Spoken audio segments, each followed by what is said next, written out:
Et c'était dingue tout ce qu'il pouvait dire. Sauve-moi, aide-moi, papa il en veut plus. Entre le 2e et le 3e jour, il me disait brûle-moi, tue-moi.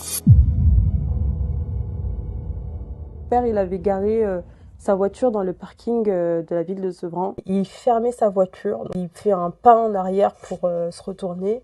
Là, il y a quelqu'un qui arrive soudainement, mais très vite. Il lui met un coup derrière la tête, à l'épaule, plein de coups de pied dans les jambes. Il ouvre le pull et il voit une chaîne et il profite pour voler la chaîne. Il se fait complètement jeter. La personne, elle part en courant. En revenant vers la voiture, il recroise son agresseur qui marchait l'air de rien du tout, comme si c'était pas lui. Mon père, en le voyant, il a commencé à crier aux voleurs, aux voleurs. Les jeunes qui étaient dans le stade, il y avait un terrain de foot. Les sont tous venus vite. Ils ont vite rattrapé le jeune. Il perd quasiment tout ce qu'il avait sur lui. Et à un moment, ils arrivent vraiment à le maîtriser. Et mon père, il attrape mon père à ce moment-là. Et il le fait chuter complètement. Il bouge plus, il hurle, il dit qu'il a mal. Et en fait, tous les jeunes s'occupent de mon père et il laisse partir l'agresseur. Il a été emmené aux urgences. Mon père est resté 72 heures. Les 72 heures, c'était de l'hurlement. Il a une sensation de douleur au niveau des reins.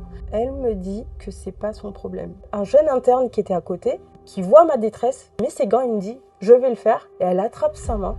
Elle lui dit « non, c'est pas à toi de le faire ». Là, il y a un problème. La moelle épinière, elle saigne. Tétraplégie évolutive. Donc il est resté tétraplégique pendant 5 mois. 15 jours après l'agression de mon père, un autre individu se fait agresser aussi à son tour. Pour le coup, même origine que nous, Sri Lankais. Tamoul, il porte une chaîne et il se fait dérober sa chaîne. Par contre, ils ont oublié que ça se passait dans une station de service. C'était filmé. Il y a une perquisition qui est faite à domicile.